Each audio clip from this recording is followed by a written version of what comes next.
Mais uma vez, bom dia a todos e todas. Diz aqui o Google Meet que está gravando. Nós estamos, portanto, na disciplina de Teoria do Processo Penal, no curso de Direito do CCJ UEPB, Centro de Ciências Jurídicas, da Universidade Estadual da Paraíba.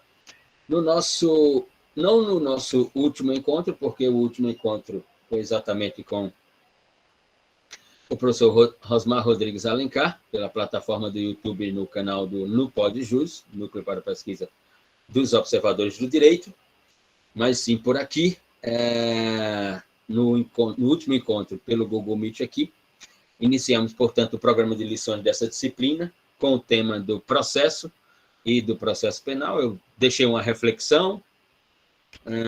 Qual foi a reflexão mesmo que eu havia deixado para que todos nós pudéssemos pensar sobre a indagação?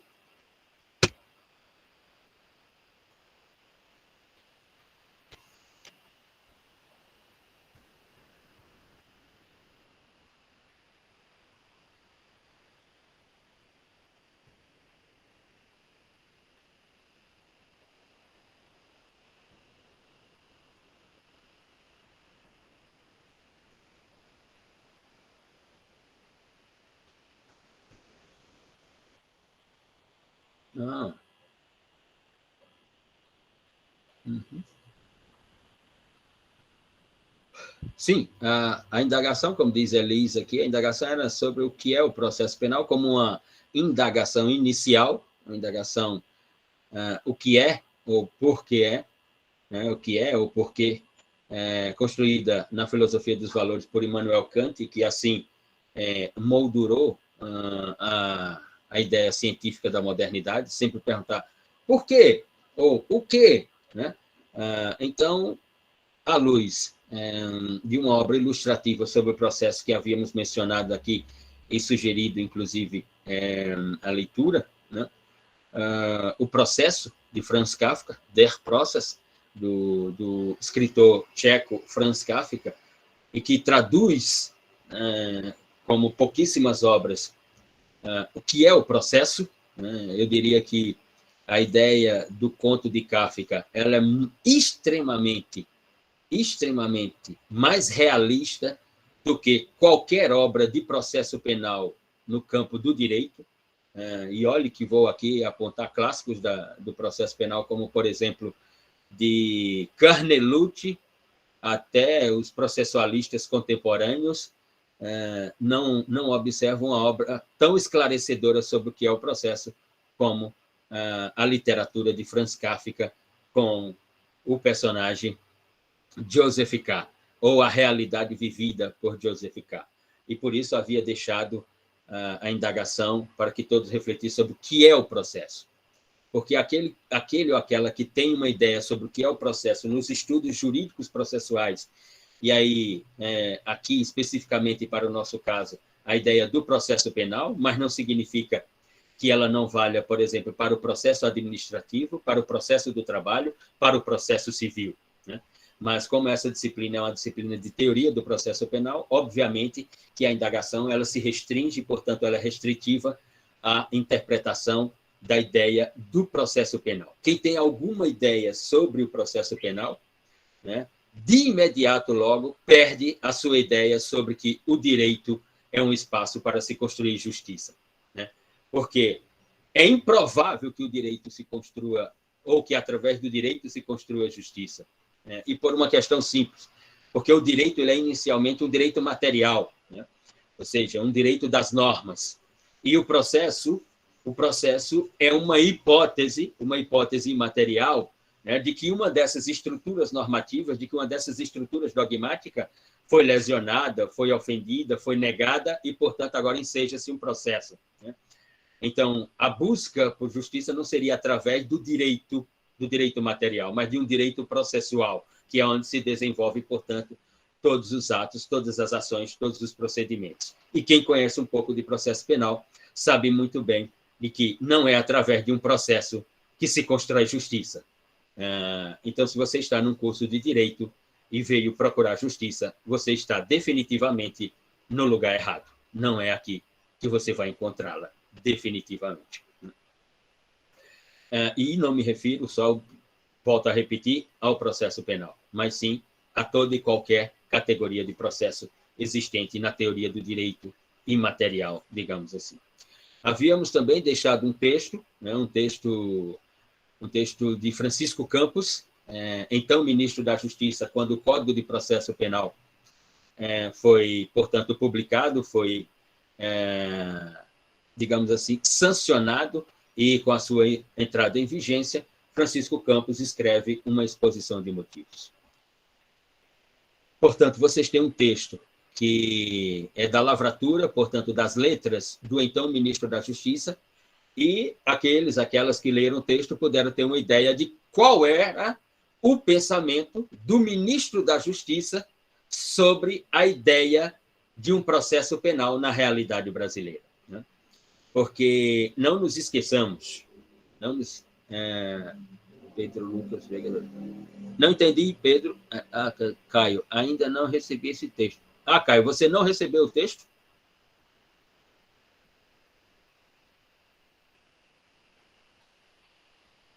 Bom. Agora quem não está entendendo sou eu. Agora eu não estou entendendo nada. Caio Lins, está por aí?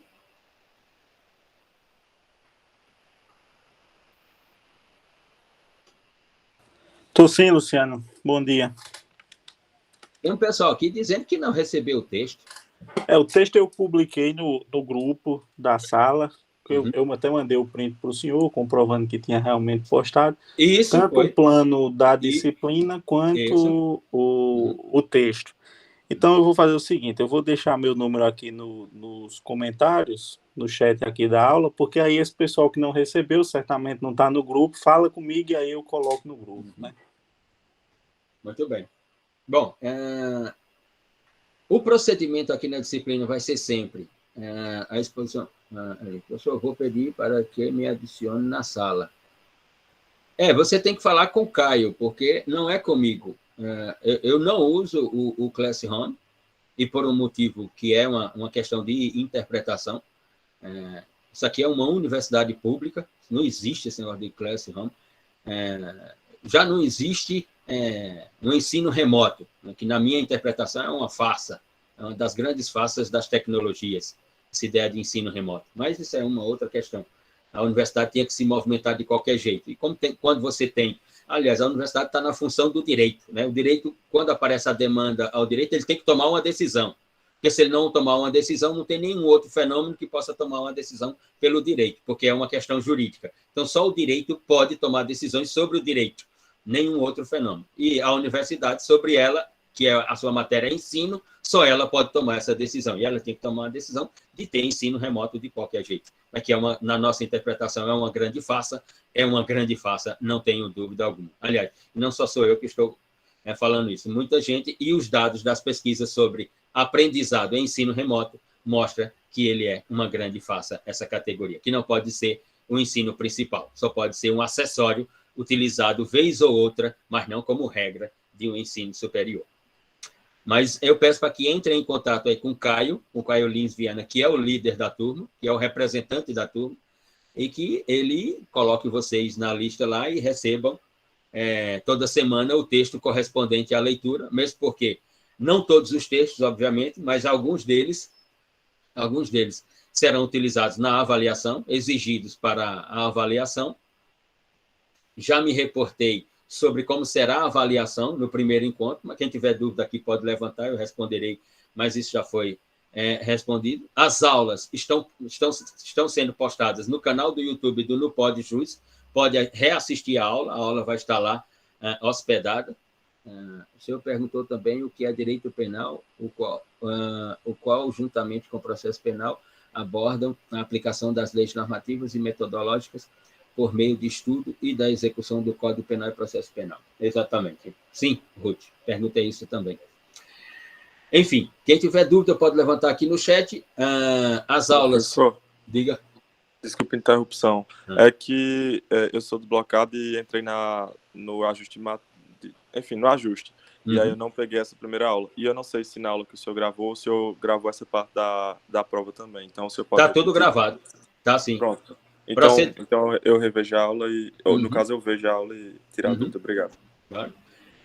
No que se refere à metodologia aplicada nessa disciplina, no que se refere aos conteúdos que serão vistos nessa disciplina, ou estão sendo vistos, e, no terceiro eixo, no que se refere ao processo de avaliação. Né? No primeiro encontro, me referi a tudo isso e estava gravado. Então, portanto, geralmente, às segundas-feiras seguinte, hospedamos a última aula lecionada lá no canal do YouTube.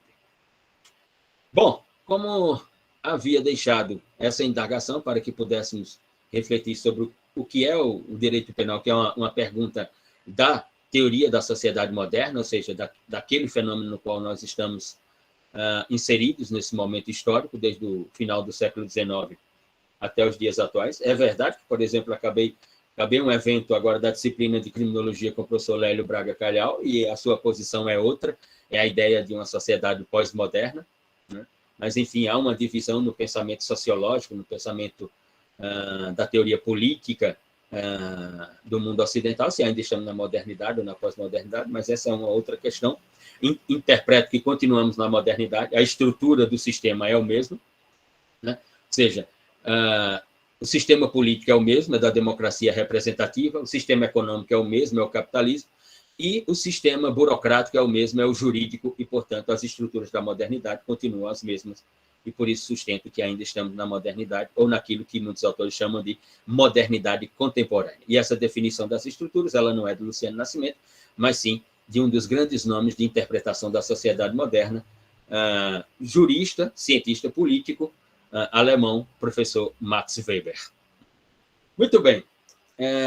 Pressuponho, penso eu, né, que leram o texto de Francisco Campos, ministro da Justiça à época da publicação do Decreto 3689 de 1941, e, portanto, tiveram uma ideia sobre qual é a posição de Francisco Campos acerca da publicação do Código de Processo Penal. Lembrando que, antes de 1941, né, nós não tínhamos um Código de Processo Penal.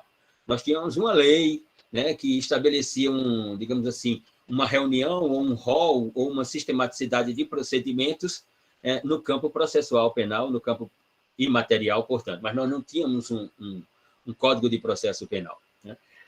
Ele nasce em um momento complicado da realidade brasileira, porque ele não é um código dentro de um Estado democrático de direito, né? O ano é de 1941, né? O momento político vivido no país não é, digamos assim, a efetividade de um Estado democrático de direito nos anos 40, mas nós tivemos a edição portanto, do Código de Processo Penal, Decreto 3689. A minha sugestão é que ler o texto de Francisco Campos sobre a exposição, porque não é um texto que é a exposição de motivos, mas é um texto sobre a exposição de motivos do Código de Processo Penal de 1941. Antes de iniciar lá no artigo 1º do Código de Processo Penal, faço a sugestão de lerem, né, a exposição de motivos do Código de Processo Penal. Como dizia Maurício Antônio Ribeiro Lopes nos anos 90, na Faculdade de Direito do Largo São Francisco, a exposição de motivos, seja do Código Penal, seja do Código de Processo Penal, a exposição de motivos é a janela pela qual nós temos as primeiras interpretações acerca do sentido, do significado do que é o objeto ou fenômeno sobre o qual nós vamos nos debruçar a partir daquele momento. Ou seja, a partir da leitura da exposição de motivos de cada código, do Código Penal do Decreto 2848 de 1940, assim como do Decreto 3689 de 1941, a exposição de motivos ela é a representação daquilo que nos espera em termos de estudos do direito ou do denominado direito processual penal na sua funcionalidade e operacionalidade, que é a ideia do processo em si. Ou seja, quando a relação social, traduzida conflituosa, é levada ao direito e transformada em um processo.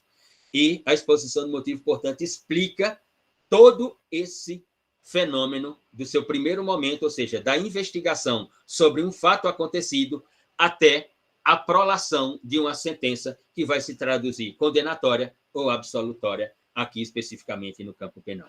Então, a sugestão que faço é que leiam a exposição de motivos, né? Porque ela é relevantíssima por uma questão elementar. E aqui é uma interrogação, né?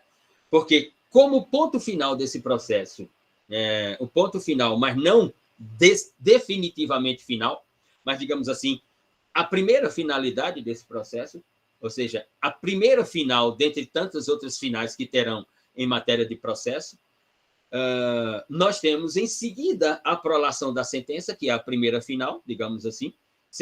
Em ela sendo condenatória, nós temos o reinício, e agora não mais de um processo penal, mas de um processo de execução penal, né?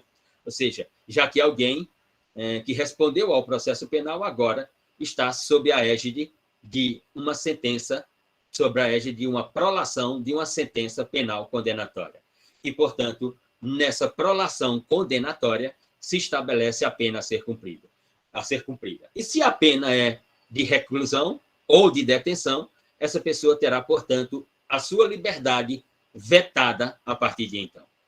Então, a exemplo da exposição de motivos, uma pergunta que ela se faz presente e eu diria até irrenunciável. Se nós temos um processo e depois de um processo com a perspectiva de que alguém vai ser condenado ou algumas pessoas serão condenadas, e se essa condenação é de uma pena privativa de liberdade na categoria de reclusão ou detenção, alguém, portanto, ficará sem sua liberdade. De quando é a nossa primeira lei de execução penal, que leva alguém efetivamente a cumprir uma pena? Porque o que leva alguém a cumprir a pena, né, é, primeiro, a prolação da sentença penal condenatória, e, segundo, um processo de execução criminal coordenado, nos dias atuais, por um juiz da vara de execuções criminais, e que, portanto, agora essa pessoa tem que cumprir a pena. De quando é a nossa primeira lei de execução penal que diz, olha, agora a sua liberdade ela está suspensa por um tempo determinado em função de uma decisão penal condenatória?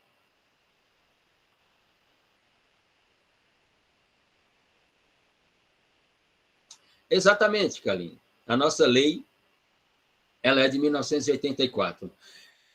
E já que você foi a primeira a traduzir, Kaline, e por que ela é só de 1984?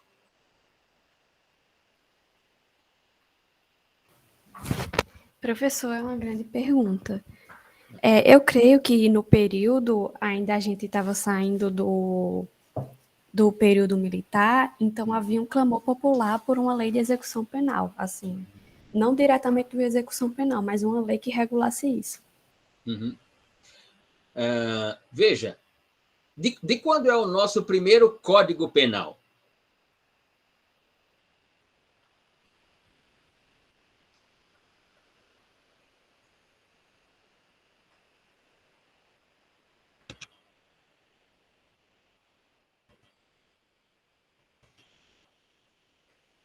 – 1830. Exato, 1830. O que significa dizer, né? E o pensamento é elementar, meu caro Watson, diria um certo britânico. Nós ficamos de 1830 até 1984 com um Código Penal dizendo que as pessoas praticavam crime e eram condenadas, levadas a um cárcere, sem ter uma lei que disciplinasse quais eram os direitos dessa pessoa e os deveres dessa pessoa no cumprimento da pena privativa de liberdade? Meus estudos sempre foram em ciências humanas, então eu sou péssimo de matemática, mas quem é bom de matemática aí, faça as contas. Quantos anos dão de 1830 a 1984?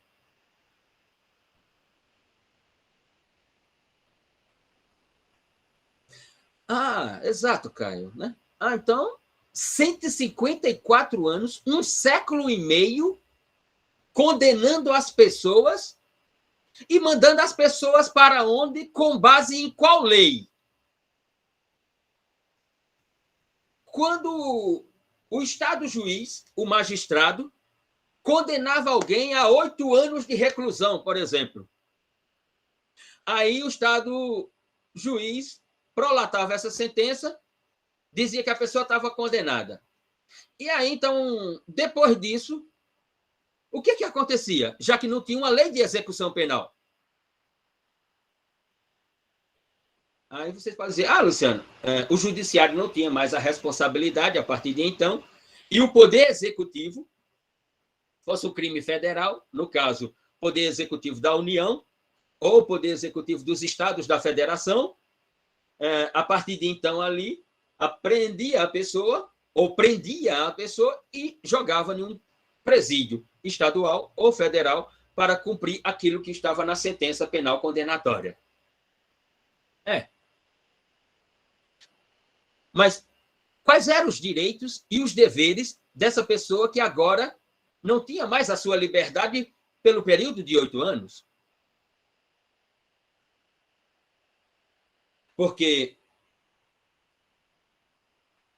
já respondo, Rafael, porque o único direito que quando uma pessoa é condenada por uma prolação de sentença penal, dizendo que ela, a partir de então, pelo tipo penal A, está condenada a 8 anos de reclusão, e se a pena for essa, ela tem que iniciar o cumprimento da pena no regime fechado, o único direito que ela perde é o direito da liberdade.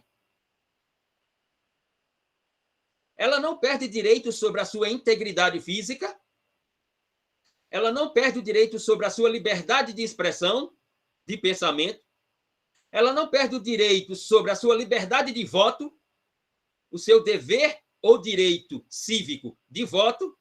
O único direito que ela perde é a liberdade.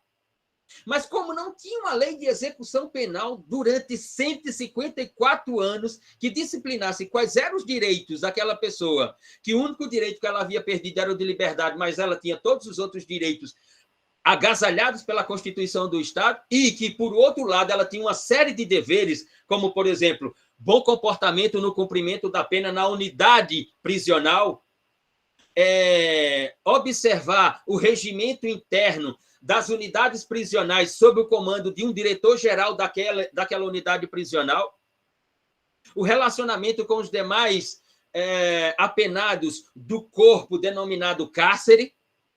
Se não tinha uma lei que dizia sobre A e B, ou seja, sobre a face A e a face B, como dizia George Spencer Brown no seu construtivismo britânico do início do século XX, tudo tem, no mínimo, 2 lados, um lado bom e um lado ruim, com exceção do DVD de Solange Gomes, que só tem o lado ruim, né? O lado bom nem tem imagem e nem toca, mas, como dizia Spencer Brown, tudo tem, no mínimo, 2 lados. Se não tinha uma lei que disciplinasse direitos e deveres, como se dava a execução dessa pena? E se o juiz que prolatou a decisão dizia, eu não tenho mais nada a ver com isso, não é problema meu, a minha função é prolatar decisões absolutória ou condenatória, para nós aqui do direito, eu já respondo, Rafael, cabe uma indagação que ela se torna nuclear. Se não tinha uma lei penal, uma lei de execução penal, se não tinha uma LEP, então qual era a natureza jurídica da execução da pena no Brasil durante 154 anos até o final do século XX, 1984? Qual é a natureza jurídica da execução dessa pena?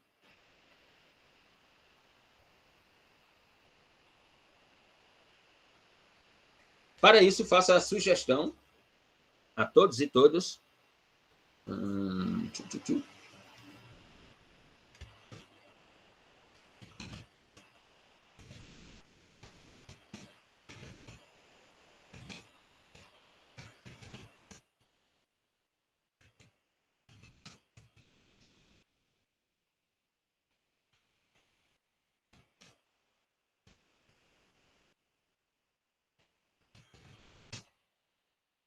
Procurem, pesquisem, pelo debate entre Ada Pellegrini e Grinover, histórica professora da Faculdade de Direito do Largo São Francisco, integrante da denominada Escola Processualista Paulista, e, do outro lado, um representante, né, do Rio Grande do Sul, ou da Escola Gaúcha, o professor Auri Lopes Júnior, sobre a natureza jurídica da execução da pena na realidade brasileira até 1984. Porque em 1984 nós temos, portanto, a reforma da parte geral do Código Penal brasileiro, do Decreto 2848, né, conduzida pelo professor Miguel Reale Júnior, professor histórico da Faculdade de Direito do Largo São Francisco, filho de Miguel Reale, o filósofo Miguel Reale.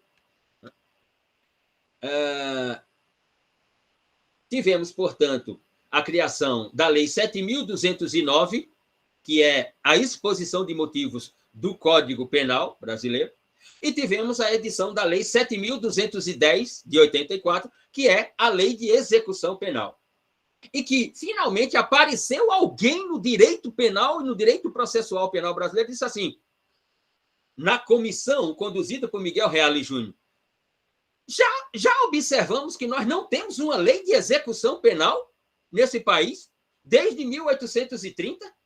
Mas era 1830 até 1890, não era república, era império e tal, não sei o que. Assim, mas de 1890 até 1984, portanto, durante 96 anos, nós não tivemos uma lei de execução penal. Nós condenávamos, dizia esse autor, nós condenávamos as pessoas e jogávamos num lugar chamado cárcere. Ou seja, para aqueles que vão à sala de aula no curso de Direito, lecionar sobre as finalidades da pena, principalmente quando chegam naquele momento de dizer assim, a finalidade ressocializadora da pena no direito brasileiro. Ressocializadora do quê? Se não tinha nenhuma lei que disciplinasse sobre o que era ressocialização no Brasil, até 1984. Ressocializar quem? Pense num discurso estelionatarista. É esse sobre a finalidade das penas no direito brasileiro? Pense num estelionato, lecionar sobre as finalidades da pena quando chega no capítulo ressocialização à luz da realidade brasileira. Se não tinha uma lei de execução penal para disciplinar direitos e deveres, como é que eu vou falar de ressocialização? E olhe que eu não estou indo nem à parte profunda, como diz Miguel Reale Júnior. Porque a indagação de Miguel Reale Júnior, ela é o óbvio ululante, mas de uma profundidade, à luz da realidade brasileira, inegável. Pergunta Miguel Reale Júnior num teor de afirmação. É uma interrogação afirmativa. Lá, em 1984. Como é que nós vamos ressocializar pessoas que nunca foram socializadas neste país? Reflita sobre a indagação afirmativa de Miguel Reale Júnior. Como é que nós vamos ressocializar pessoas que nunca foram socializadas nesse país? Mas alguns ainda entram em sala de aulas para falar sobre ressocialização da pena no direito brasileiro. Como dizia Tobias Barreto, os problemas brasileiros são tragicômicos. É de sorrir, mas também é de chorar. Quem é esse autor que, em 1984, chegou naquela reunião da Comissão de Juristas Notáveis, conduzida por Miguel Reale Júnior, e disse assim, já perceberam que nós não temos uma lei de execução penal e jogamos as pessoas dentro do cárcere como se fossem sacos de batata? Ou seja, primeiro, de que até 84 não havia projeto nenhum sobre cumprimento de pena no Brasil. O cárcere no Brasil era um almoxarifado. E a partir de 84, aí podemos discutir, né, qual é o projeto de execução da pena no direito brasileiro. Quem é esse autor?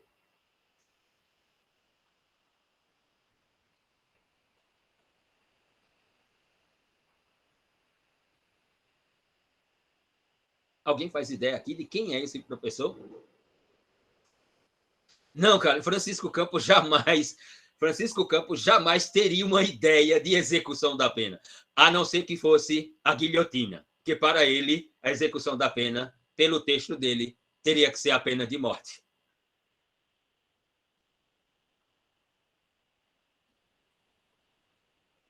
Bom, quem leu o texto de Francisco Campos, nota qual é a ideia de direito que ele tem como ministro da Justiça.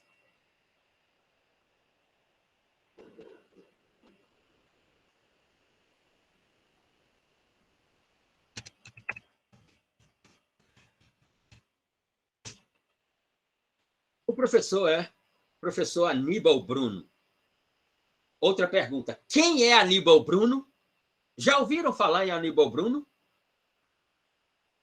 Já leram Aníbal Bruno?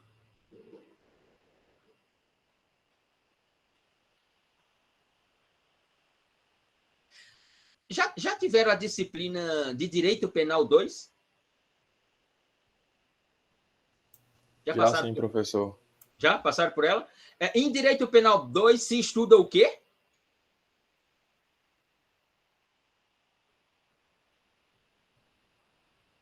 Não é o sistema de penas? Exato, teoria da pena. Exato, Caio, exatamente. Não se estuda o sistema de penas. Nunca leram o clássico do direito brasileiro de Aníbal Bruno chamado As Penas? Coloque aí no Aristóteles americano, Aníbal Bruno, Das Penas. O autor da Lei de Exposição de Motivos do Código Penal de 1984, a Lei 7.209 de 84, e o idealizador da Lei de Execução Penal, a Lei 7.210 de 84. O grande nome da reforma penal e da ideia de execução penal no Brasil nos anos 80. O professor Aníbal Bruno, oriundo de Pernambuco, radicado no Rio de Janeiro. Nunca leram um texto de Aníbal Bruno sobre a teoria das penas ou o sistema de penas? Professor, eu acho provável que sim, mas é porque eu acho que são tantos nomes que a gente deve ficar um pouco confuso. Bom, se eu citar outro nome aqui, vocês vão lembrar. Leram Rogério Greco? Sim. Estou dizendo? Leram Fernando Capês? Isso aí eu li muito, professor. Pronto. É como diz as meninas nos vídeos do TikTok, olha. É por isso que o ensino jurídico nesse país está essa bosta. É por isso. É só por isso. Porque o autor que idealizou a lei de execução penal, que no Brasil, durante 154 anos, nunca teve, os estudantes não conhecem. Então, vão conhecer o quê da história? Vão falar sobre o quê? Vão escrever sobre o quê? Vão defender o quê?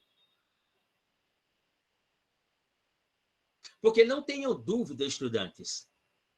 Vocês estão, é o quê? Quinto, sexto período, é isso? Quinto período, não é isso, Kalim? Não tenham dúvida. Você já está na metade do curso. Já passou, inclusive, do momento de você fazer suas escolhas. Você quer fazer o quê com esse curso quando concluir? Você quer ser membro do Ministério Público? Você quer ser membro da advocacia? Você quer ir para a magistratura? Você quer ir para o campo da investigação, sendo delegado de Polícia Civil, delegado de Polícia Federal? O que é que você quer dentre tantas as profissões que o direito oferta a todos nós que estamos nesse universo jurídico? Se você decidir ser advogado, não tenha dúvida, você vai passar o resto da sua vida tendo que fazer defesa. Você vai dedicar a sua vida a elaborar, a formular, a construir defesas, sem importar se a pessoa é culpada ou não. Isso não é relevante. Para quem escolhe a advocacia e para fazer defesas, não importa se o que chegou ao seu escritório, ou o escritório no qual você é sócio ou do qual você trabalha, se aquele da relação social conflituosa é culpado ou não. Isso não é relevante. O que importa é a defesa que você vai construir para livrar aquela pessoa das garras do Estado. Isso é o que importa. Por outro lado, se você decidir ir para o Ministério Público, você vai passar a sua vida trabalhando na elaboração, na formulação, na sistematização de acusações.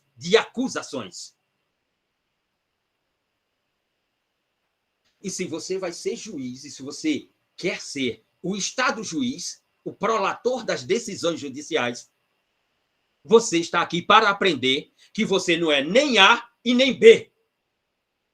Que você está para decidir. Você não está para defender e você não está para acusar. Você é o Estado juiz. Você está para observar a defesa e você está para observar a acusação. E ao observar a defesa e a acusação, você vai decidir com quem está a rácio.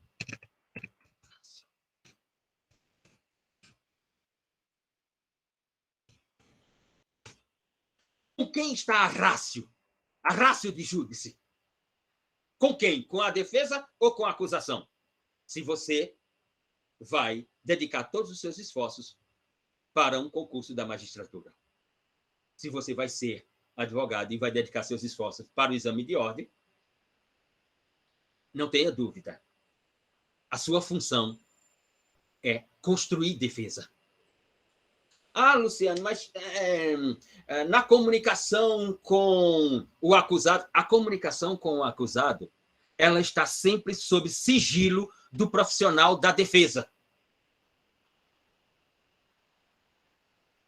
Nenhuma outra parte pode ter acesso à comunicação entre advogado e cliente.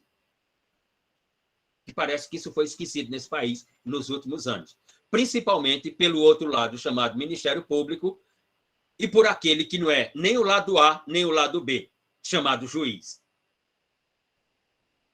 Exatamente, Rafael. Foi relativizado. Foi extremamente relativizado. E Rafael aciona aqui a minha pasta C2 pontos, que ele fez uma pergunta lá em cima e eu tenho que voltar à pergunta de Rafael. É isso? Esse é o encontro aqui.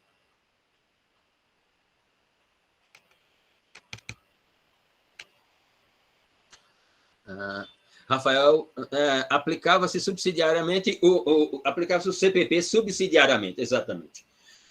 Ainda sobre a pergunta de Rafael, ainda sobre a questão da natureza jurídica da execução da pena, vejam se encontram, esse debate é fácil de encontrar pelo Google, em outros locais, entre Ada Pellegrini Grinover e Aury Lopes Júnior. Né? Porque para Ada Pellegrini Grinover, né, e também para Aury Lopes Júnior, até 84, a execução da pena tinha uma natureza jurídica administrativa.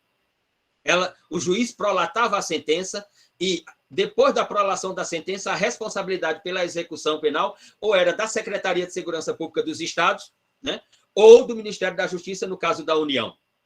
Então, portanto, era ou do Estado da Federação ou da União. Então, ela tinha uma natureza jurídica administrativa. A partir da lei proposta por Aníbal Bruno, idealizada por Aníbal Bruno, nós temos, portanto, para Aury Lopes Júnior, né, um primeiro momento em que essa natureza jurídica ela se torna mista, porque agora nós temos uma lei, né, e que, portanto, o judiciário não vai só até a prolação da sentença, mas o judiciário vai até a execução da sentença, mas com a participação do Estado, e por isso ela seria mista. Para Ada Pellegrini Grinover, também. Mas aí vem a Constituição de 1988. Aury Lopes Júnior muda sua posição e diz, a partir de agora, a execução da pena ela é unicamente de natureza judicial por parte da participação, ou diria do protagonismo, ou diria da função única da execução da pena com o judiciário, porque agora nós temos as varas de execução criminal e, portanto, é o judiciário que executa a pena. O Estado não tem mais absolutamente nada a ver. E a professora Ada Pellegrini Grinover continua sustentando a sua posição de execução mista. Por quê? Porque a administração dos presídios ainda fica sob a égide ou dos estados da federação, ou quando um presídio federal por parte do Ministério da Justiça. Então, para ela, continuaria uma natureza mista. Esse é um dos debates interessantes sobre a natureza jurídica da pena no direito brasileiro, entre Ada Pellegrini Grinover e Aury Lopes Júnior. Nesse sentido.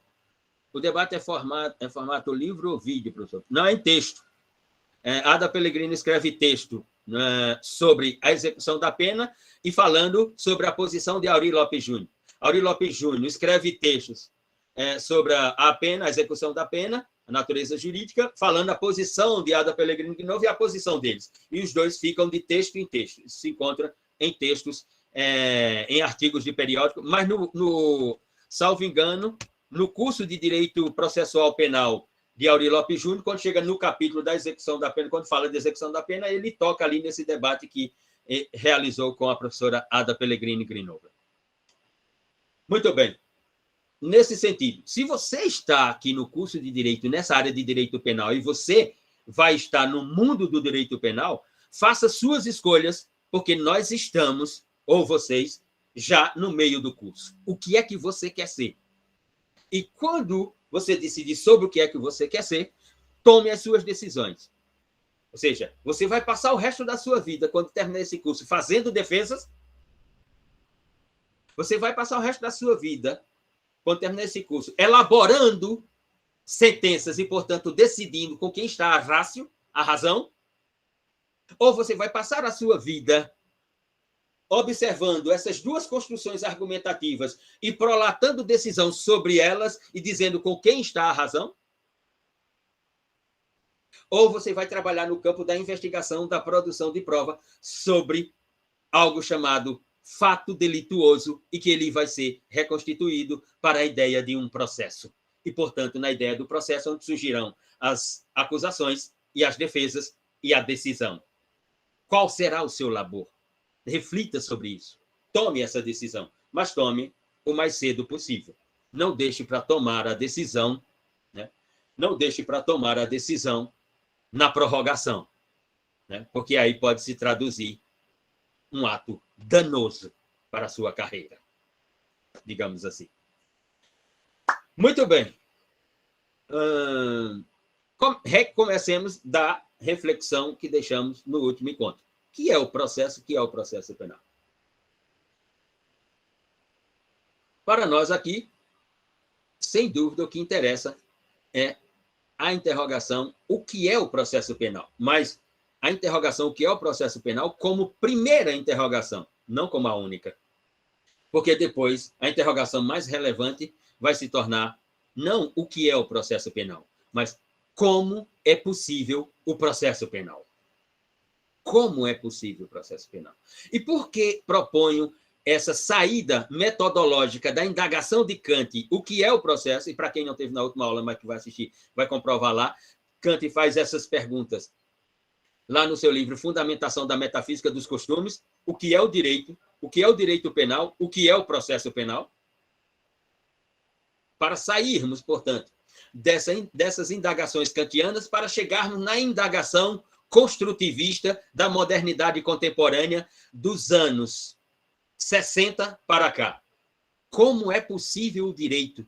Como é possível o direito penal? Como é possível o processo penal? Proponho isso à luz de um caso existente na realidade brasileira, de um dos grandes autores, de um dos grandes personagens do mundo jurídico que esse país já teve.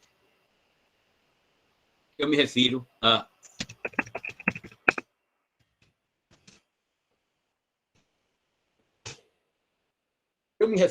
Evandro Lins e Silva, advogado do Rio de Janeiro, que chegou até o Supremo Tribunal Federal e se tornou ministro da Corte Constitucional. Evandro era advogado criminalista no Rio de Janeiro.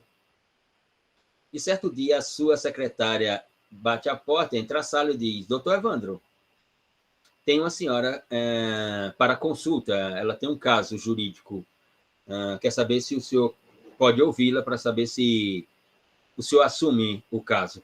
Ele disse: está certo. A mulher entra e diz que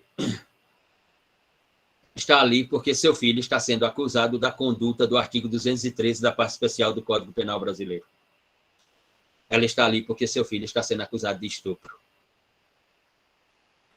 E ela narra qual é a acusação inicial. Que ele foi a uma festa, e nessa festa, então, se encontrou várias pessoas, e no dia seguinte apareceu em casa a polícia para levá-lo preso por uma acusação de estupro.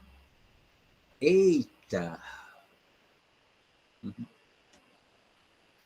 Muito bem. Evandro, então, diz que vai à delegacia onde o rapaz está detido para conversar com ele e, em seguida, diz se assume o caso ou não. Vai, encontra com o rapaz, tem a conversa entre advogado e futuro cliente do caso, ou potencial cliente do caso, e sai de lá e entra em contato com a mãe do rapaz e diz que vai assumir o caso.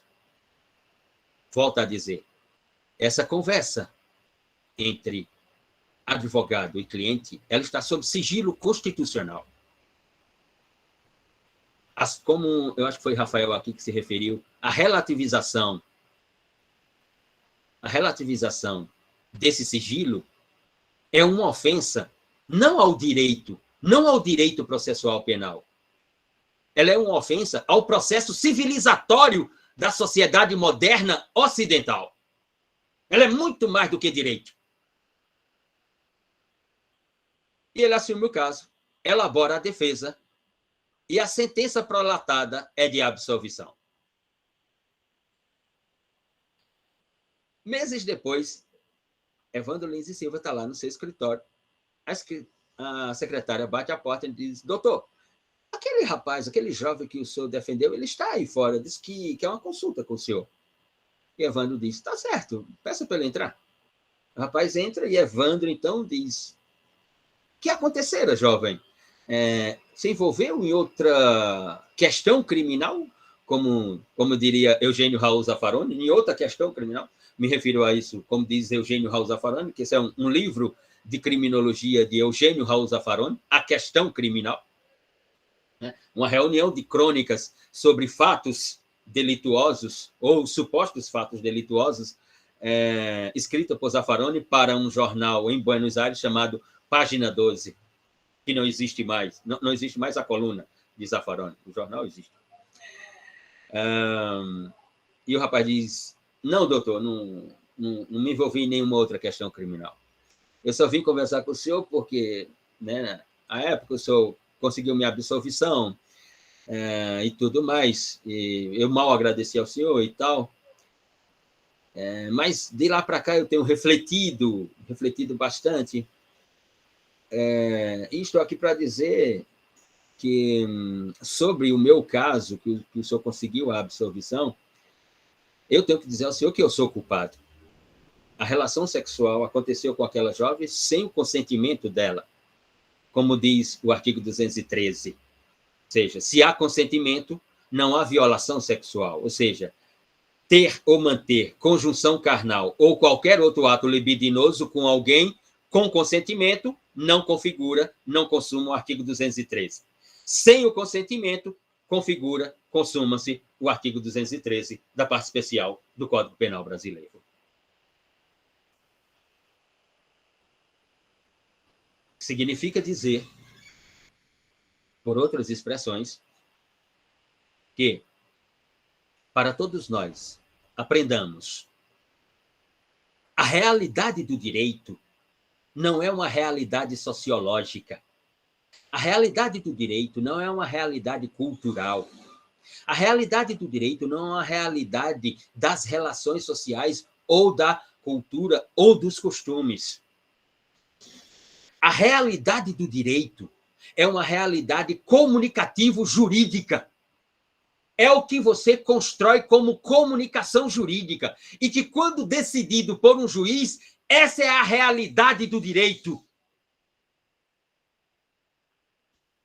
E não os valores, e não a sociologia, e não a cultura. O direito tem suas realidades, o direito tem suas verdades, e as suas realidades e suas verdades são jurídicas. Por isso, faça as suas escolhas. Ao decidir ser advogado, vai defender, vai construir defesa o resto da vida. Não importa se o acusado é inocente ou culpado, a Constituição lhe garante o direito de ampla defesa. E se é no tribunal do júri, e se o crime é de competência do tribunal do júri, a Constituição, no artigo 5º, inciso 35, a linha A, lhe garante a plenitude de defesa. A defesa sem limites. Se você decidir ser membro do Ministério Público, vai ter que construir técnicas de formulação e elaboração de acusações. E se você decidir ser o Estado juiz, você vai ter que ser o observador dos observadores. Ou, na teoria da ordem dos observadores, você é o observador de primeira ordem. O observador sobre a acusação, o observador sobre a defesa. Observações que resultarão numa decisão judicial, na prolação de uma sentença absolutória ou condenatória, e que da qual cabe recurso, e por isso você é o primeiro observador na nossa realidade jurídico-processual. O Tribunal de Justiça, por 3 desembargadores, ao observar sua sentença, à luz de um recurso de apelação, será o observador de segunda ordem, que prolatará uma decisão, reformando a sua decisão ou ratificando a sua decisão. Se a questão é de norma federal, vai, portanto, para o Superior Tribunal de Justiça por um RESP, um recurso especial. E lá, uma turma do Superior Tribunal de Justiça será a observadora de terceira ordem sobre essas suas decisões. E, finalmente, quando será analisada a questão constitucional, então o Supremo Tribunal Federal, através de um recurso extraordinário, decidirá como o 4º observador na ordem dos observadores do sistema recursal processual penal brasileiro. Diga, Kaline. Professor, é uma curiosidade, eu posso estar fugindo um pouco do assunto. É se no âmbito penal existe sentença sem resolução de mérito. Sim, claro. Por insuficiência de provas. Por insuficiência de provas. O juiz só pode chegar a uma decisão judicial quando as provas apresentadas por acusação e por defesa, elas persuadem o juiz. A ponto, portanto, dele prolatar a decisão. Ele tem a opção de prolatar uma decisão, que aí vai ser uma decisão de mérito, condenatória ou absolutória, e ele pode prolatar uma decisão por insuficiência de prova. Rafael, com relação à plenitude de defesa, qual a sua opinião sobre a vedação do uso da legítima defesa da honra nos crimes de homicídio, mesmo no tribunal do júri? Muito bem, Rafael. Pergunta oriunda à luz da recente decisão do Supremo Tribunal Federal sobre a proibição da utilização no exercício da legítima defesa, né? No exercício da legítima defesa, de expressões, ou da expressão legítima defesa da honra. Né? O Supremo Tribunal Federal, no início de 2021, deste ano, portanto, prolatou a decisão dizendo que na argumentação de qualquer das partes, defesa ou acusação, né? Ou seja, a defesa que vai para o tribunal do júri afirmando que o seu cliente praticou a ação em legítima defesa da sua honra, né? O Supremo Tribunal Federal, por uma decisão de mérito do plenário, decide que essa expressão está banida dos debates no exercício da plenitude de defesa do tribunal do júri. Vou iniciar, Rafael, a resposta com a frase do professor Nicolas Luhmann.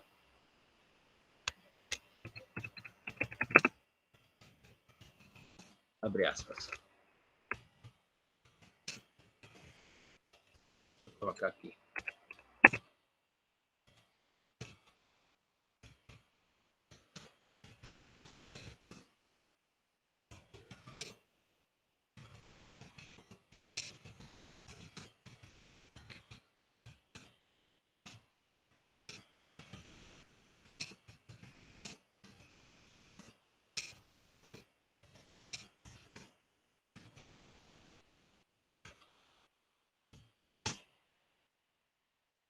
Niklas Luhmann. Só o direito pode dizer o que é direito. Só o direito pode dizer o que não é direito. Vamos lá. Muitos podem dizer assim,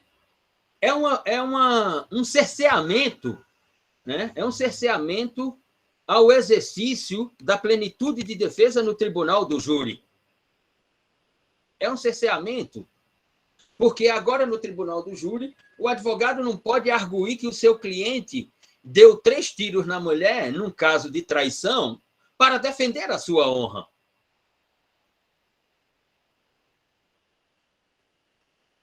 Já ouviram falar... já passa a palavra, Kaline. Já ouviram falar no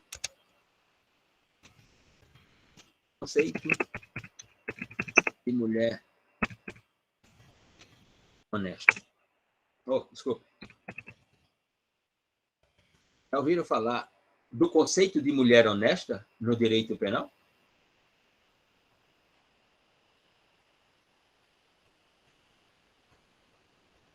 Sim, né? Aqui já. E de qual conceito ele é oriundo?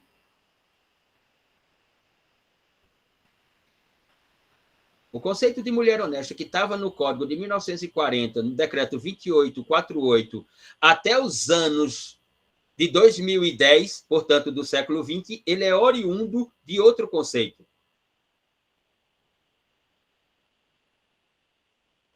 Ele é oriundo do conceito que estava no Código do Império, em 1830, denominado de viúva honesta. A mulher que ficava viúva, e que, portanto, né, na sua autonomia, na sua independência, decidia ou não reconstruir a sua vida amorosa, afetuosa e, por que não, da constituição de uma nova família.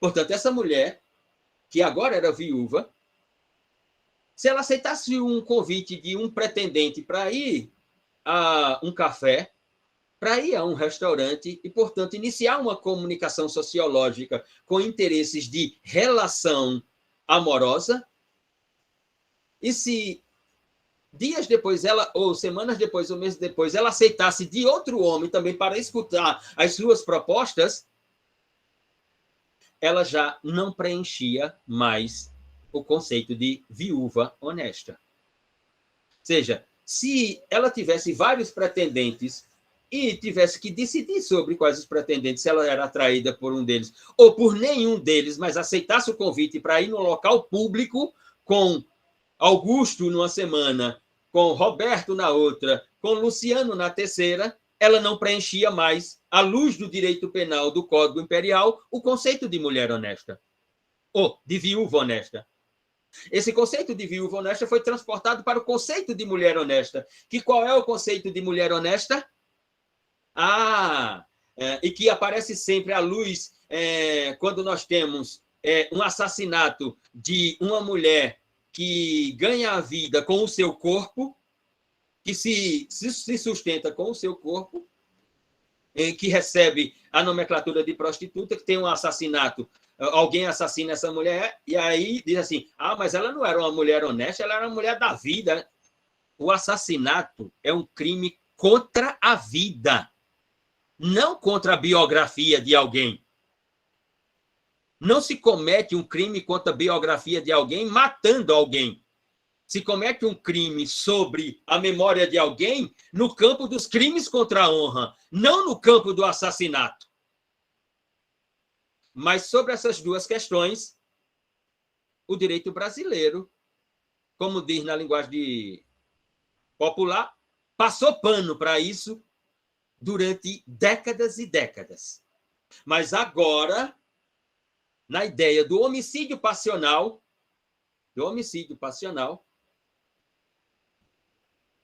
não se pode mais, como diz o STF, como determinou o STF, usar da expressão legítima defesa da honra para o quê? Para aquele caso em que o marido mata a mulher, o namorado mata a namorada, o noivo mata a noiva, por uma questão de traição. Quando traição Nem crime mais é, porque o 240, o artigo 240 do crime de adultério não existe mais. Então, nem crime a mulher cometeu contra aquele cidadão, que geralmente se auto-intitula cidadão do bem. Ou seja, nenhum crime contra ele ela cometeu. Por quê?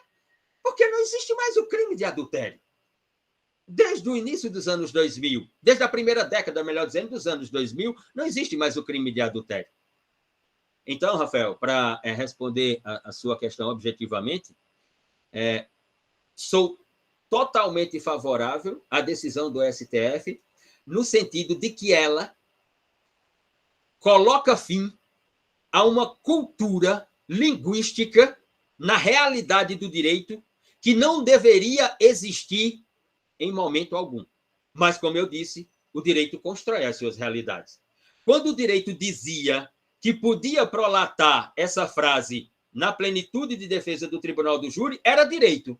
Agora que o direito, através de uma decisão judicial, diz que não pode, é direito.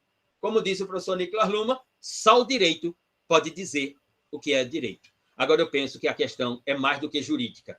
Ela é civilizatória.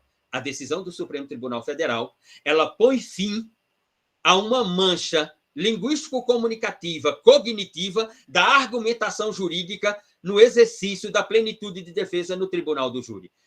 A defesa tem muito mais cognição para encontrar expressões, para encontrar comunicações, para encontrar linguagem, outras que não essa, para construir defesa. Essa é a nossa posição. Aline e depois Pedro. Professor, naquela frase que o senhor falou de Nicolas Luhmann, onde é que se encaixaria a sociologia e a filosofia que são usadas para o direito? Veja, toda vez, Kaline, que o direito se apropria de uma linguagem sociológica, de uma linguagem econômica, de uma linguagem histórica, de uma linguagem cultural, de uma linguagem política, qual é a fenomenologia que nós temos? A linguagem sociológica, enquanto ela estiver na sociologia. Quando ela vem para o direito e que o direito se apropria dela, ela deixa de ser uma linguagem sociológica e ela passa a ser uma linguagem da sociologia do direito. Ou seja, ela passa a ser uma linguagem jurídica, ela não é mais sociológica pura. Então, o direito, e aqui é uma questão metodológica, o direito tem a capacidade metodológica de se apropriar de linguagens diversas para construir a sua linguagem jurídica. E qual é, pelo menos para aquele que reputo, o mais relevante pensador dogmático de todos os tempos, professor Hans Kelsen, seja no seu livro de 1911, Caption Problem, Resto e Teoria, Problemas Capitais da Teoria do Direito, seja no seu livro de 1934, visitado pela última vez em 1966, chamado Rein Recht Teoria, Teoria Pura do Direito, seja nenhum, seja nem outro, o direito é ciência por causa de uma linguagem chamada dogmática. Lei, lex, lege. Ou seja, quando o direito se apropria de uma linguagem, joga dentro da lei. Quando o direito se apropria de uma linguagem, joga dentro da decisão judicial, ela deixa de ser aquela linguagem e passa a ser o quê? Uma linguagem jurídica. Nós passamos a tratar aquela linguagem dentro de uma lógica jurídica. Por exemplo, a palavra execução. Quando a gente fala de execução no direito, nós estamos falando do quê? Processo de execução e execução das penas. Quando se fala de execução no outro campo, no campo da guerra, o sentido é totalmente diferente. Quando se fala de execução no campo esportivo, é totalmente diferente o sentido, ou seja, a semântica é totalmente diferente. O direito utiliza a semântica para transformar todas as linguagens em linguagens jurídicas para construir a sua realidade e a sua verdade. E o campo maior dessas verdades não é outro que o processo, seja ele administrativo, do trabalho, civil ou penal. É nesse sentido que o professor Nicolas Luhmann se refere de que só o direito pode dizer o que é direito. E só o direito pode dizer o que não é direito. Porque a sociologia não cria leis. A cultura não cria leis. Em termos de procedimento, como dizia aquele rapaz, Hans Kelsen, que inclusive inventou a teoria dos procedimentos. Nesse sentido. Pedro, eu lembro. Sim, Pedro. Pedro tinha levantado a mão. Por favor, Pedro. Não, já ficou claro, mas agora com a última coisa que o senhor falou, apareceu outra indagação. É que, assim, eu estava lembrando de um caso, o senhor estava falando sobre a questão da viúva e tal, viúva honesta, e eu estava lembrando que, eu acho que foi Ana, acho que eu paguei com Ana, e ela tinha falado sobre isso, e tinha também, era viúva honesta ou mulher virgem. Eu estava lembrando de um caso que eu estava vendo, que o juiz tinha acatado defesa, era um caso de uma garota de 13 anos, eu acho que tinha sido estuprada, e aí foi acatada a defesa de que não configuraria o crime porque ela já tinha tido relações sexuais com um ex-namorado, uma coisa assim do tipo. E aí eu me pergunto assim, porque concordo com o senhor absolutamente, sociologia e cultura não criam leis, assim, mas com certeza influenciam na aplicação das leis. Sim, então, sim. Assim, Sim, influenciar sim. Mas nós estamos falando aqui de ciência. O ato da ciência é metodológico. O ato metodológico é procedimental. E isso a sociologia não vai implicar em absolutamente nada no direito. Ou seja, a lei, como dizia Kelsen, se nunca leram isso sobre Kelsen, e também Luhmann, que escreveu um livro em homenagem a Kelsen por causa disso, deixa eu colocar aqui.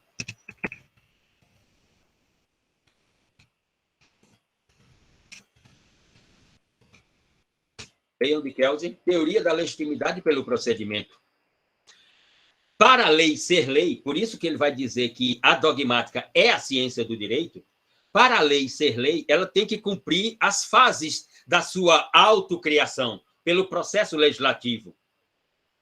Por exemplo, à luz da pergunta de Rafael, né?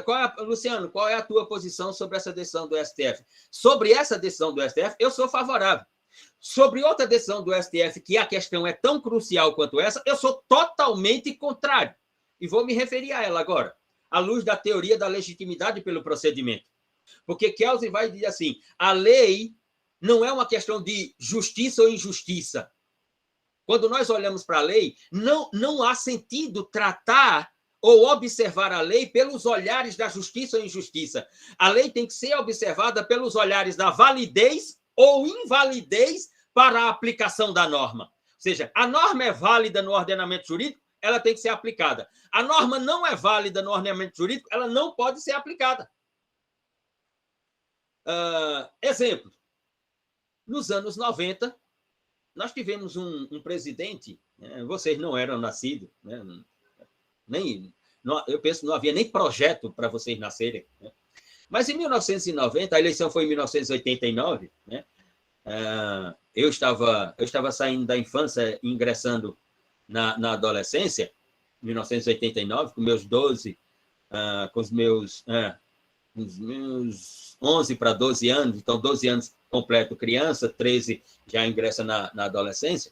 Em 1990, nós tivemos um presidente da República, um presidente playboy,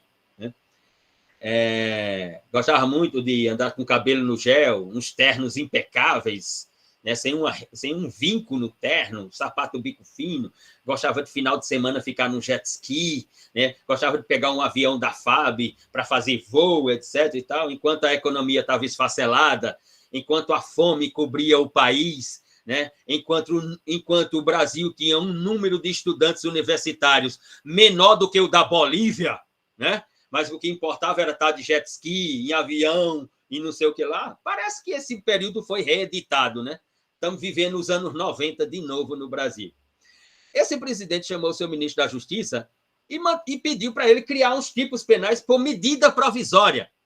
Aquela prevista lá no artigo 64 da Constituição. Medida provisória. Ora, vocês tiveram o direito penal 1, teoria geral do delito e do crime. O que é que diz o artigo 1º da Constituição? O que é que diz o artigo 5º, inciso 39 da Constituição? abre aspas, não há crime sem lei anterior que o defina, vírgula, nem pena sem prévia combinação legal, ponto. Ou seja, crime no nosso sistema, no sistema da civil law, no pensamento continental europeu do direito penal, só se cria por lei, não por medida provisória. Aqui está a teoria da legitimidade de Hans Kelsen. Essa norma, essa medida provisória, ela jamais poderia ser aplicada, por quê? Porque ela não era lei. E que, portanto, quando eu falar de crimes, tipos, injustos, delitos, eu só posso falar de lei. Então, aquela lei não podia ser aplicada porque ela era o quê? Injusta ou era justa? Não, porque ela não era válida. Porque ela ofendia a teoria da legitimidade pelo procedimento. Recentemente, o Supremo Tribunal Federal prolatou uma decisão equiparando a racismo as condutas homofóbicas e transfóbicas. E, portanto, criando um tipo penal. Voltamos a afirmar: decisão judicial não cria tipo penal. Decisão judicial não cria crime ou delito. Crime ou delito é de monopólio, é de competência exclusiva do parlamento. As câmaras de vereadores não criam tipos penais. A Assembleia do Estado não cria tipo penal. Tipo penal só se cria a Câmara Federal e o Senado da República. É um ato legiferante. O Poder Judiciário não é órgão legiferante. O Poder Judiciário não legisla. Ele decide. E criar tipos penais não é um caso de decisão. Decisão reconhece tipos penais, decisão não cria tipos penais. O caso da homofobia e da transfobia como tipo penal é de competência do Parlamento da República Federativa do Brasil. Portanto, o que nós tivemos com aquela decisão do Supremo é uma desconsideração plena sobre a divisão de poderes na República Brasileira. É uma ofensa ao princípio tripartite da República Brasileira. Executivo, legislativo e judiciário. Como diz aquela menina do funk, cada um no seu quadrado. É essa a posição que tem. Assim como fui favorável àquela outra, porque interpreto que ela é extremamente interessante para a ideia da plenitude de defesa e provoca a defesa a expandir sua cognição, aqui interpreto que é um desastre total. Ah, Luciano, você está dizendo que é contra a criação do tipo penal de homofobia e transfobia? Não, estou dizendo nada disso. Estou dizendo que a criação desse tipo tem que se dar no parlamento. A pressão tem que ser feita em cima dos deputados e senadores para se construir uma lei. Não que eu interprete que a lei vai resolver esse problema, porque esse é um problema civilizatório. Mas, a exemplo da violência de gênero, da violência doméstica, da violência contra a mulher, sou favorável à criação da lei. Não através da criação de tipos penais, através de uma decisão judicial que considero desastrosa e absurda, completamente, porque fere a harmonia entre os poderes e o princípio da divisão dos mesmos na República Brasileira, nesse sentido. Então, jovens, façam suas escolhas. O que é que você vai desempenhar como função após concluir esse curso? Porque não tenha dúvida, daqui a pouco vai ser assim. Esse curso não existirá mais na sua vida. E aí você vai ter que tomar decisões. Não deixe para tomar decisões lá no 10º período. Ou se você é do plano pedagógico de curso, que vai até o 11º período. Tome a decisão agora. E se prepare a partir de agora, se já não o fez. Organize-se.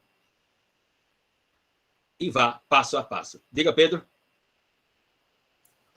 Não, professor, é que eu estava lembrando quando você falou, eu vou ser bem sincero, vou dizer que eu não li a decisão judicial, mas, assim, esses dias eu vi algumas, como é que chama?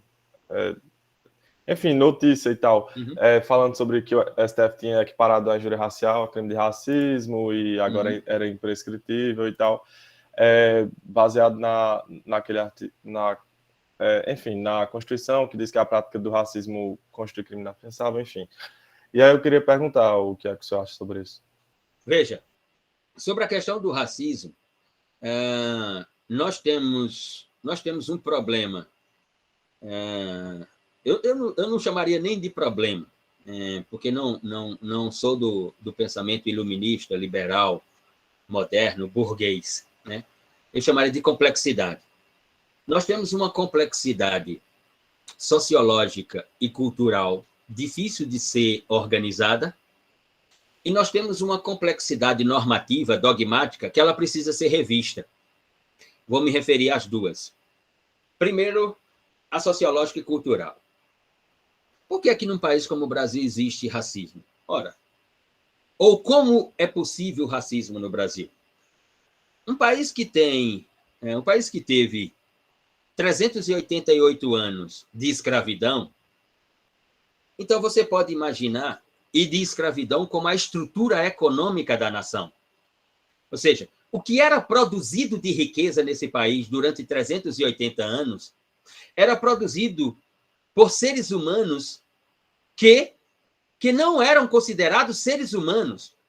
Na linguagem do direito, olha aqui, ó, tá vendo? Mais uma vez, na linguagem do direito, essas pessoas negras eram reconhecidas pelo direito como réis, pelo direito, como réis, como coisas, não como pessoas, não como sujeitos de direito, durante 388 anos, até 1888. Então, a estrutura econômica desse país, que era a riqueza produzida neste país, que era efetivada por pessoas que não eram consideradas pessoas, a partir de um determinado momento, ela não existe mais. Então, quem era o detentor? Quem era o detentor dessas pessoas? Podemos pensar que vai sair dessa relação contente, que vai sair dessa relação com a reflexão, com a cognição de que não é um processo civilizatório, o que nós fizemos é terrível para a memória das ideias, para as memórias civilizatórias, é terrível para a história da humanidade, o que nós fizemos durante 388 anos. Alguém que está preocupado com business, com capital, vai pensar, vai refletir assim nesse país?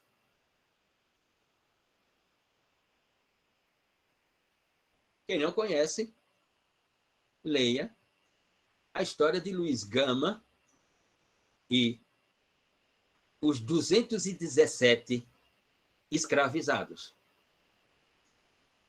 Luiz Gama, que é um advogado, jornalista, advogado negro, baiano, em São Paulo, que nasceu livre, mas foi vendido como escravo. O comendador português deixa no seu testamento, dizendo o seguinte: eu tenho, para além das fazendas aqui na cidade de Santos, em São Paulo, para além das propriedades na capital, em São Paulo, para além de não sei o que lá, eu tenho 217 escravos. Quando eu morrer, eles devem ser considerados livres. Eles devem ser considerados pessoas e não mais propriedades do comendador. O comendador morre. O que é que a família do comendador faz? Liberta os escravos? Diz que os escravos estão no testamento e são propriedade dos herdeiros. Ora, no testamento estava a previsão, o testamento é um documento jurídico. Estava a previsão de que agora eles seriam pessoas livres. O jornalista, advogado autodidata, ex-escravo, Luiz Gama, que frequentava a Faculdade de Direito do Largo de São Francisco, onde estudamos, frequentava como aluno ouvinte, porque ele não tinha o ensino fundamental e médio para poder prestar os exames para se tornar estudante de direito naquela casa, mas ele ia às bibliotecas, ele assistia uma aula ou outra ali sentado e tal, e ele, autodidatamente, como observador, conseguia construir ideias. Ele então, com amigos advogados, assumiu aquele caso indo à vara em Santos e dizendo não, não, não, não, não. Tem uma previsão no testamento e que os escravos devem ser libertos imediatamente, já que o comendador morreu.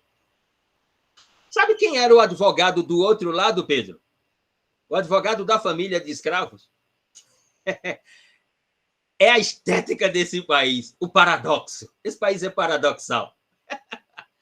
O advogado da família era o abolicionista José Bonifácio, o Moço.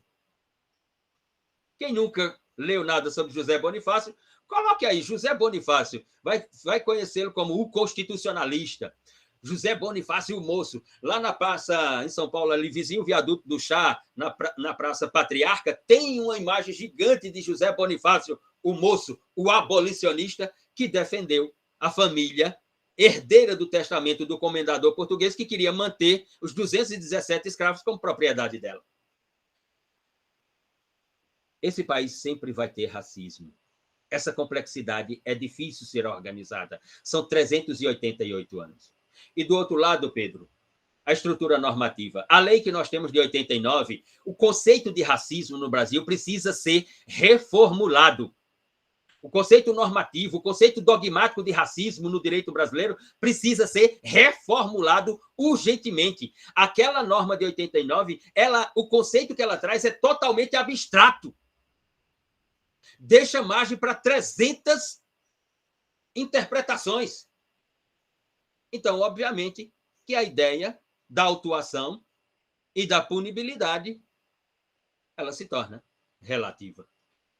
A decisão do Supremo também não me aproximo dela, porque interpreto que a questão é de competência legiferante. A competência é do parlamento. Aliás, nós temos tratados internacionais com escrituras sobre racismo, desculpe-me, com previsão sobre racismo, assinados pelo Brasil, ratificados pelo Brasil, que de lá pode ser retirado o conceito de racismo e conjugado com a nossa memória histórica, econômica e cultural sobre o racismo. Podemos ter um conceito original de racismo à luz da nossa realidade, mas nós abdicamos sempre de sermos protagonistas na ordem internacional. Nós tivemos uma Constituição em 1824. A Constituição brasileira não aboliu a escravidão no Brasil. Paradoxalmente, a escravidão no Brasil vai ser abolida por uma lei infraconstitucional e não pela Constituição.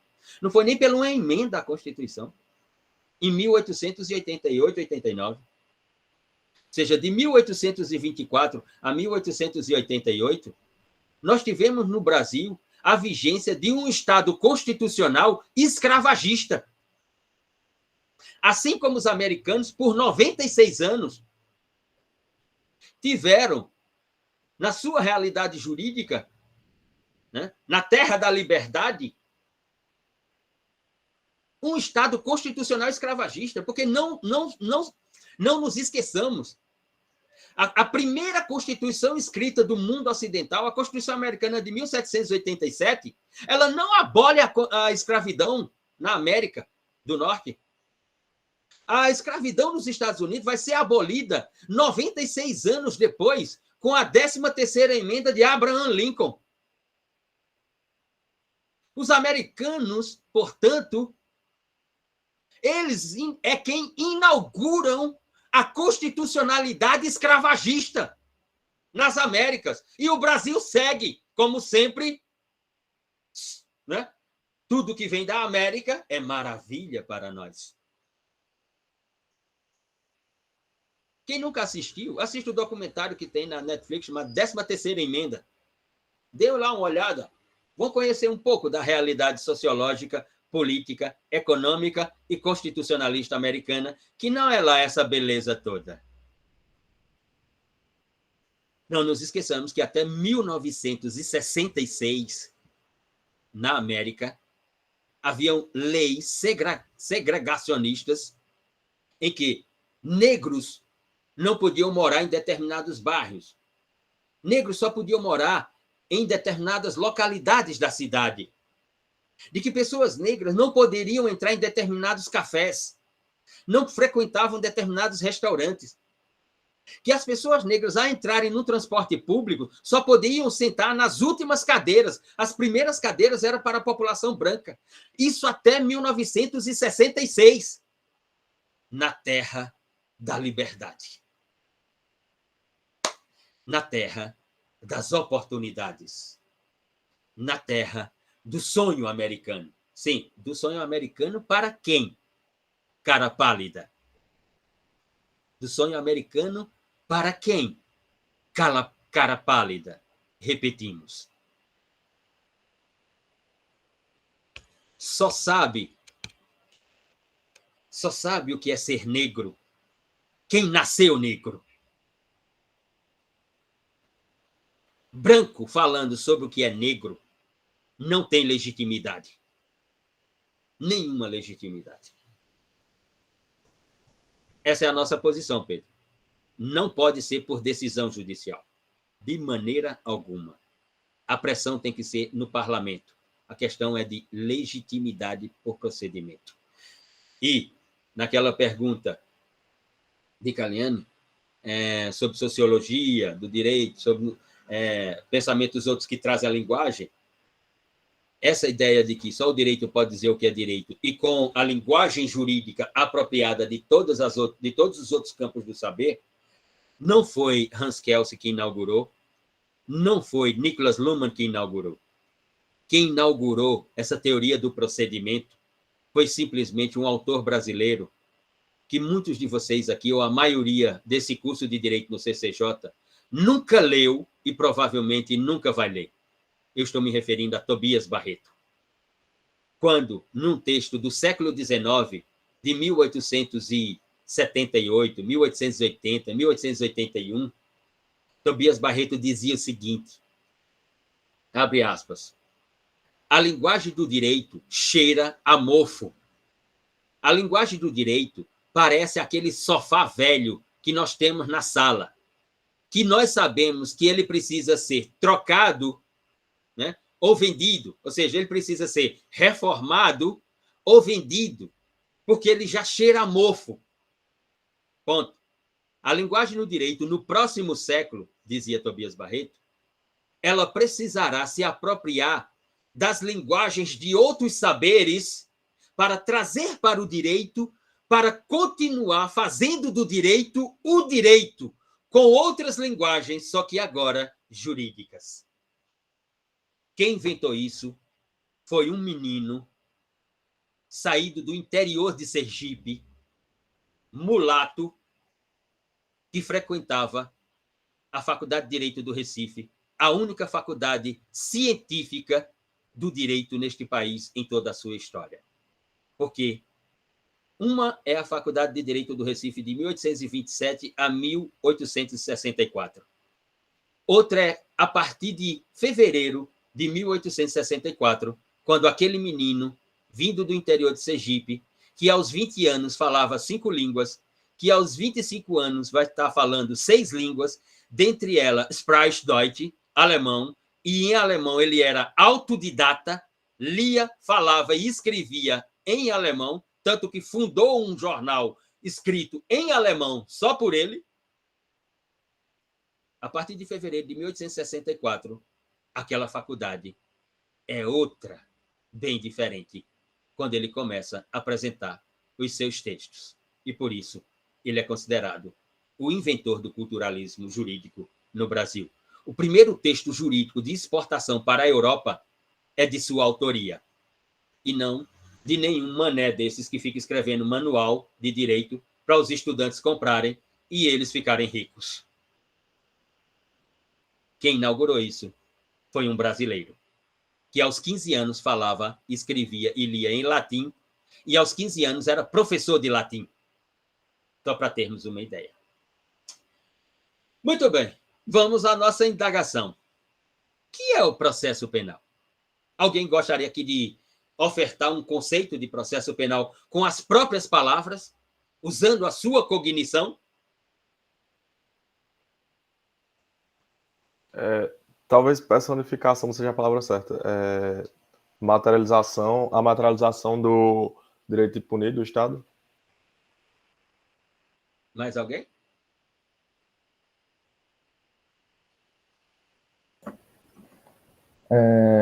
Acho que o processo penal seria o meio que o Estado usa para punir os indivíduos que infringem o direito material penalista. Uhum. Rafael, só uma sugestão. Toda vez que você for se pronunciar numa argumentação, lembre-se que, como dizia Spencer Brown, tudo tem no mínimo dois lados. Os outros estão lhe ouvindo e lhe observando. Então, numa produção argumentativa do direito, nunca use dois verbos, achar ou acreditar, porque isso vai dar elementos para o seu oponente destruir a sua argumentação. Então, use verbos como pensar, construir, elaborar, formular, mas não achar ou acreditar. Né? Principalmente acreditar, né? Porque, afinal de contas, nós estamos numa sala de aula e não numa igreja. Né? Acreditar é lá na Igreja Universal do Reino de Deus. E aí, mais ainda, lá para acreditar, você tem que pagar, porque tem que deixar o dízimozinho para os pastores ficarem na Europa e nos Estados Unidos, na Europa tomando vinho branco e nos Estados Unidos visitando a Disney, enquanto você fica na igreja orando e dando uma parte do seu salário para eles viverem a boa vida deles. Mais alguém tem uma ideia sobre o que é o processo penal?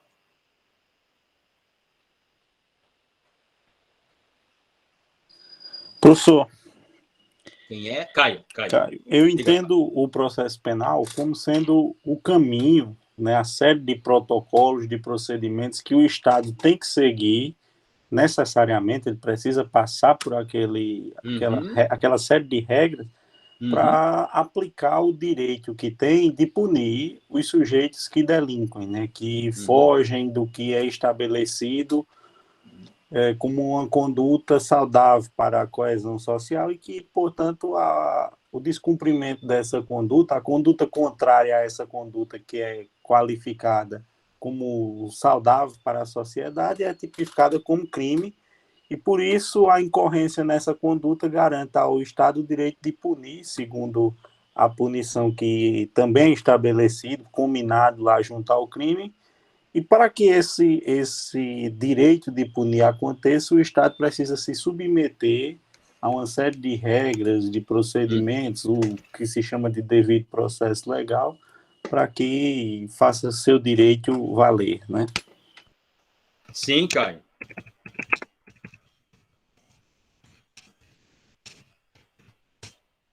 Caio se referiu aí exatamente a ideia do devido processo legal, traduzida pela teoria dos procedimentos, que nós veremos aqui, é um dos tópicos dos conteúdos dessa disciplina, a teoria dos procedimentos, e quando chegarmos também no capítulo dos princípios orientadores do processo penal, está lá previsto o devido processo penal como um princípio constitucional ou um princípio do Estado constitucional de direito. Bom, nos cursos de Direito Processual Penal, seja de Auri Lopes Júnior, seja de Rosmar Rodrigues Alencar, de Pierre Souto Maior, Afrânio Silva Jardim, José Frederico Marques, Ada Pellegrini Grinover, Antônio Escarance Fernandes, Cândido Rangel Dinamarco, Sérgio Moraes Pitombo e tantos outros processualistas brasileiros, vocês vão encontrar os conceitos os mais, digamos assim, os mais diversos possíveis, mas sempre com uma conexão, né? Sempre ligada à ideia de atos processuais regido por uma teoria de previsão legal, né? Para a fundamentação ou legitimidade do exercício do ius puniendi pelo Estado para a aplicação da pena correspondente prevista ou determinada pela prolação da sentença penal condenatória, etc., etc., etc. O conceito que vou dar aqui, obviamente, não poderia fugir, pela abordagem metodológica dessa disciplina, ou seja, por uma ideia de teoria dos sistemas, de uma abordagem sistêmica, portanto, da interpretação do processo penal. Ou seja, o processo penal como um sistema. Né? Então, é à luz dessa ideia metodológica que interpretamos o processo penal né? E que, portanto, quando falamos sobre essas letras, e quando escrevemos com essas letras, digamos assim. Na nossa interpretação, do ponto de vista sistêmico, e, portanto, do ponto de vista de uma teoria de um sistema processual penal, dentro de uma teoria dos sistemas, o processo penal é um espaço estatal, jurídico e material, e esse é o conceito das minhas letras, das nossas letras. O processo penal é o espaço estatal, jurídico e material, é a máquina de operacionalidade procedimental, da ilusão funcional, paradoxal, de transformar o incomunicável em comunicável. Entre a afirmação e negação da liberdade. Repito, o processo penal é o espaço estatal, jurídico-material, a máquina de operacionalidade da ilusão funcional paradoxal em transformar o incomunicável em comunicável, entre afirmação e negação da liberdade. Vou colocar um teorema aqui no chat e explicar o teorema a partir, portanto, desse conceito.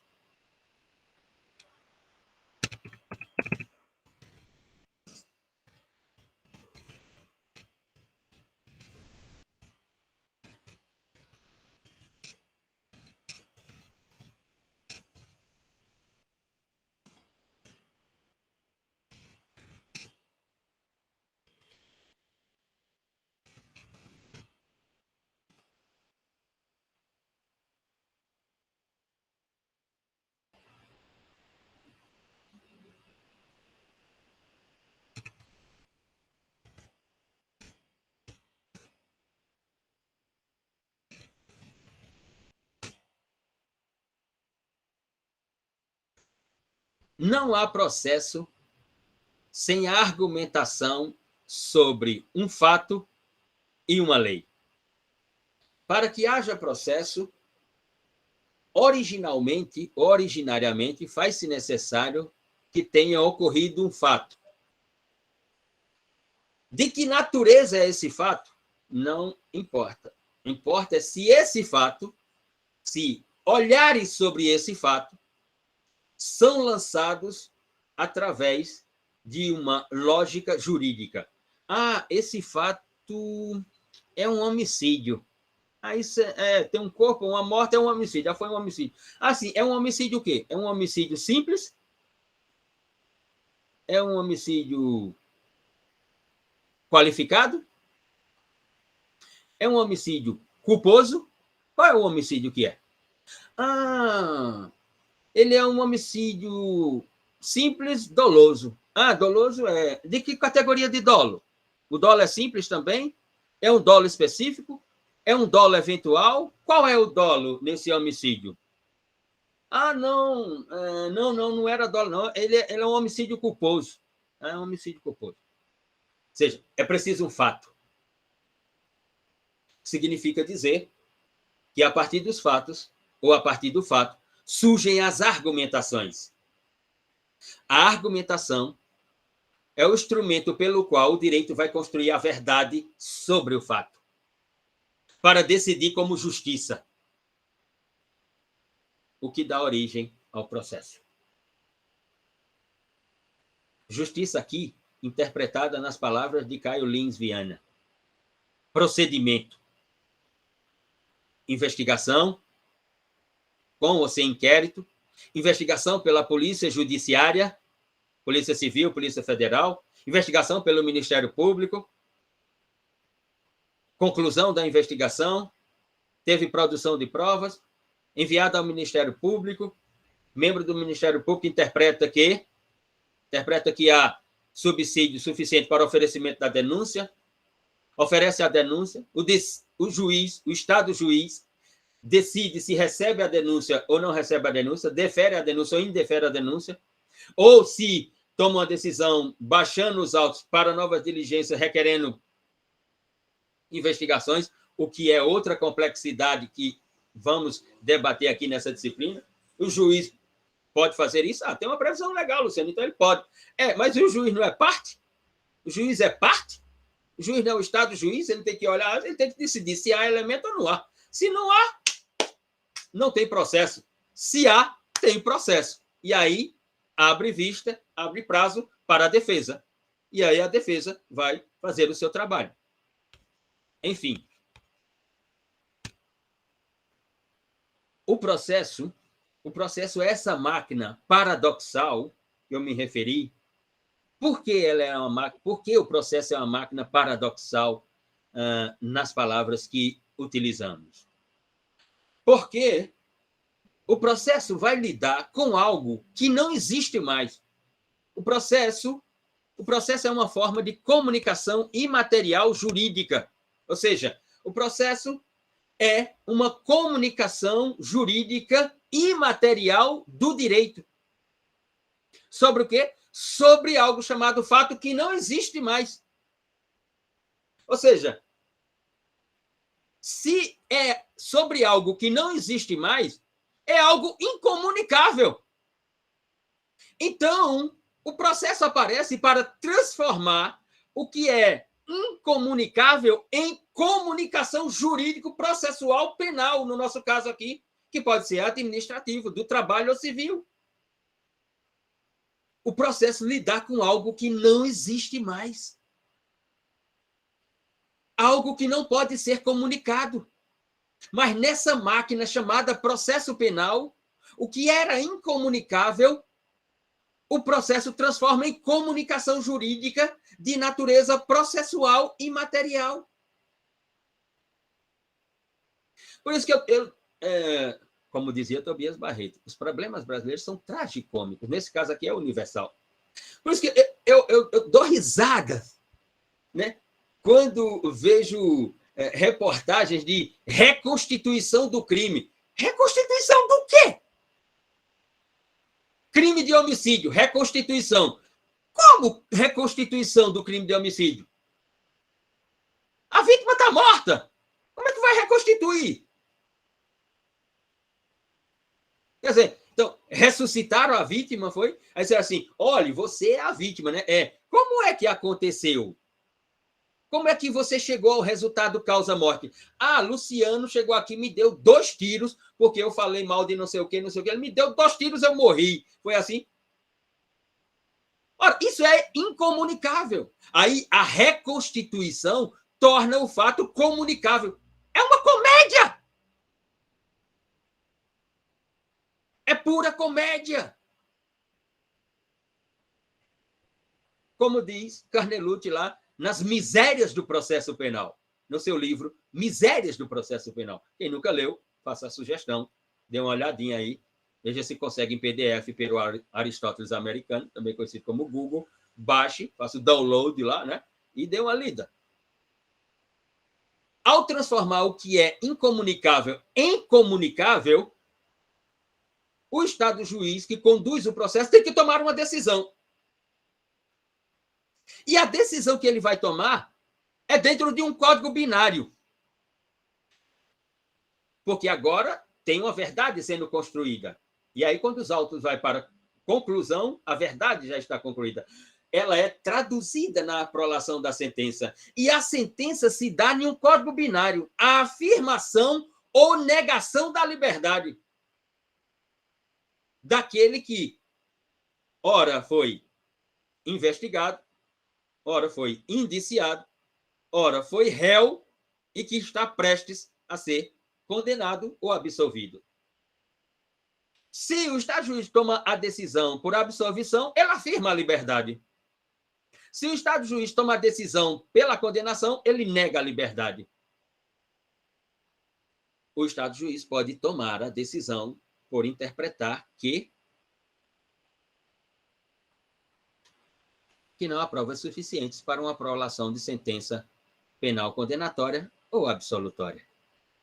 Ou, inclusive, pela produção de provas apresentada pelo órgão de acusação, o único caminho deixado ao Estado juiz é uma sentença de absolvição por insuficiência de provas.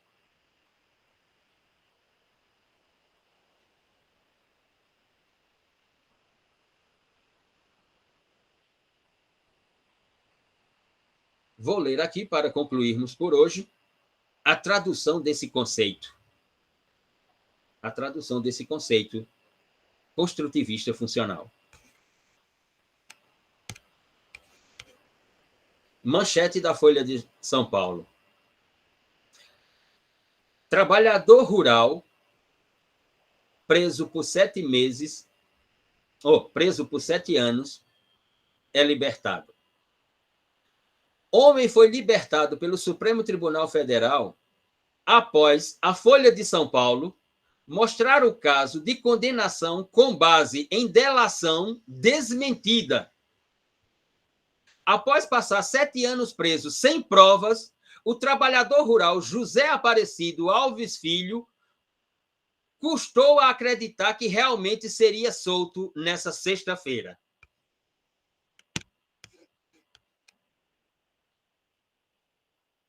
Sete anos em cárcere por uma decisão do Estado juiz sem provas, por uma delação premiada.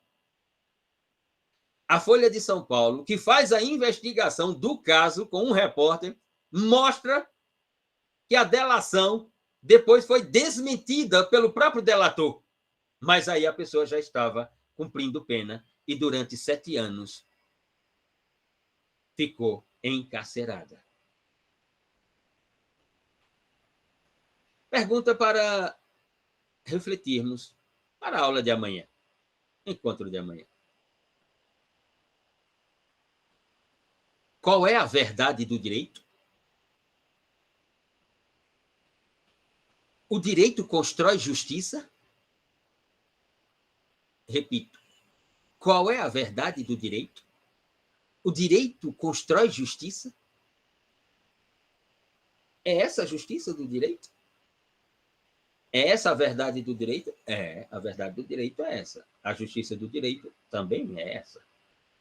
Ou seja, não são verdades ou justiça sociológicas, culturais.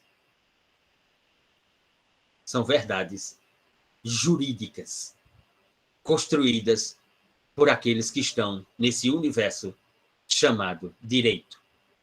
Aqueles que têm competência para investigar, aqueles que têm competência para acusar, aqueles que têm competência para defender e, finalmente, aquele único que tem a competência para decidir. Se ainda não tinham refletido sobre isso, se ainda não tinham observado, digo eu, sejam bem-vindos ao direito. Isso é o direito. A pergunta é, qual é o direito que você vai construir como profissional dele daqui a bem pouco tempo, porque passará assim? Qual será o direito na função laboral que você se encontrará a ser construído por você? Qual será o direito? Quais serão as verdades que você irá construir? Qual será a ideia de justiça que você tem? Porque ela estará, sim, sendo observada pelo direito. E o direito vai dizer, muito obrigado por trazer isso para mim. Porque agora que você trouxe isso para mim, agora isso é o direito porque eu estou dizendo que é o direito, não porque você está dizendo que é o direito. Porque a máquina aqui sou eu, o direito. A máquina final. É nesse sentido. Quem tiver perguntas, pode fazê-la. Se não houver perguntas, concluímos por hoje, por aqui.